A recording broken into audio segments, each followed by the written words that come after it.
So let me take a few questions from the reporters, and then I'll leave you all with a final thought. But I really appreciate y'all being here. And now, we'll do what Kamala Harris refuses to do, which is just take questions from the American media. Sir. Yeah, Senator Vance, Sam Lanster from Fox 17, the local Fox affiliate here. This area of Allegan County is traditionally votes Republican, and when you were most recently here at the Berlin Raceway in Marne, that is also an area here that's traditionally Republican.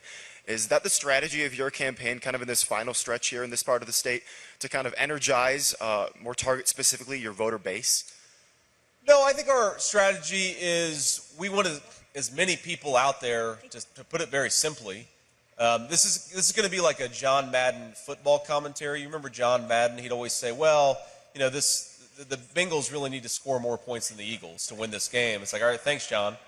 Our strategy is to get as many votes as possible from wherever we can get them. It's very simple, actually. And look, yes, we're in an area, obviously, with a lot of loyal Republicans, but we're also, I guarantee there are a lot of Democrats and independents in this room who are sick of the garbage and want to get back to common sense.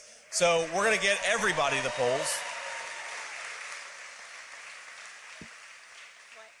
But if you look at just where I've been in Michigan over the last couple of weeks, where President Trump has been in Michigan, I mean, I was in a couple of pretty blue or at least purple areas of Wisconsin yesterday. The president and I are going everywhere. We're going to the urban areas, we're going to the suburban areas, we're going to the rural areas because we think that every vote of every American citizen counts, and we just want people to have a better life. It's very simple.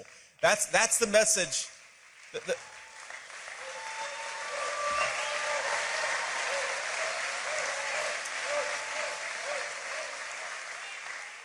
The message of our campaign is that the American people could have such a better life if we just fix the broken leadership in Washington, D.C.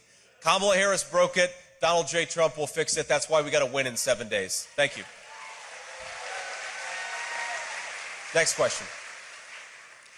Thank you, Senator. Josh Albertus, WZZM 13. Our in-person statewide early voting period started over the weekend here in Michigan. It's the first one we've been required to have for a general election under the state constitution. At first, a few years ago, some early voting like absentee voting.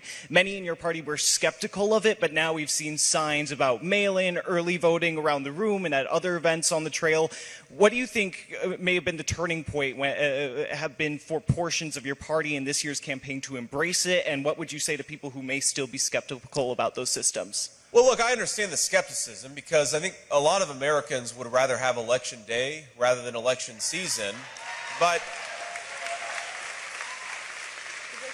as President Trump has said, it is what it is.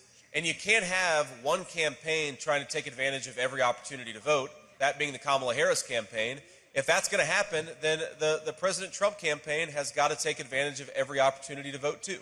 And that's all that's happened, is I think that, you don't have to agree with the particular change, but you've got to accept the rules as they're actually set for the game. And the rules for this game is that we need to bank as many votes before Election Day as we can. So get out there and vote early, vote often, and that's simply our message.